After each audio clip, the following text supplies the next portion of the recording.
Hey everybody, Eric Bynum back again to talk about the differences of freedom and liberty in early Western civilization. And even though these were and still are kind of used interchangeably, they do have different meanings. Um, from the way I was seeing it through the readings, freedom seemed to be more focused on what restrictions were placed on humans, and a lot of times, i.e., slavery. It was based more on personal autonomy and whether or not there was some sort of oppressive government in control, or an individual in the case of slavery. So it's more focused on the individual's will without any sort of coercion from outside forces. Um, take the book by Robbins, for example. As he writes about some of the real Whigs, kind of like um, discuss the topic of freedom of thought.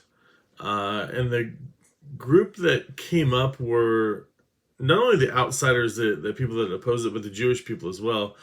Some of the church had hoped that even for the dissenters, either the non-church members or even the Jewish people, that there would be more freedom for those in the church and more conformity for those outside it. Thus, again, you're showcasing the church, especially during this time, going back to the early 1700s, could be that restrictive government entity during the time. Liberty, on the other hand, has more of a connotation dealing with rights and privileges.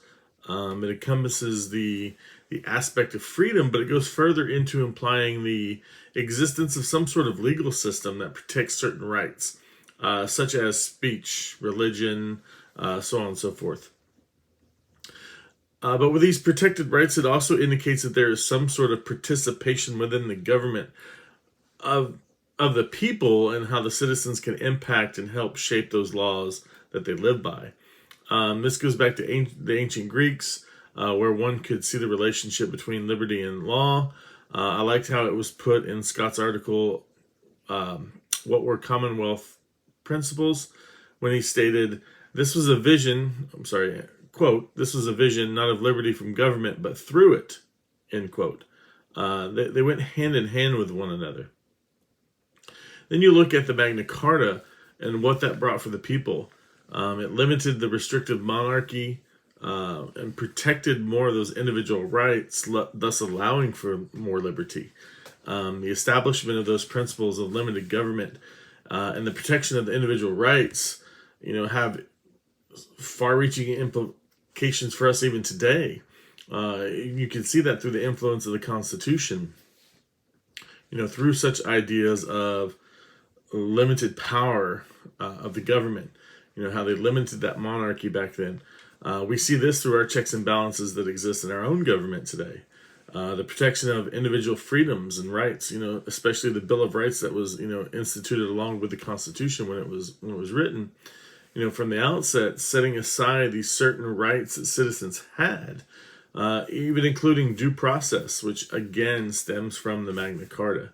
And so you see this division of, freedom as sort of dealing with, I'm free from that outside coercive, oppressive, what am I trying to say? Oppressive force, that government or that individual that has enslaved me.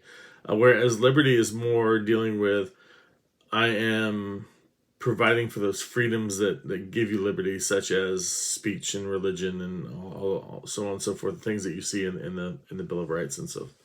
So that's it for today. Hope everybody has a great day. Take care.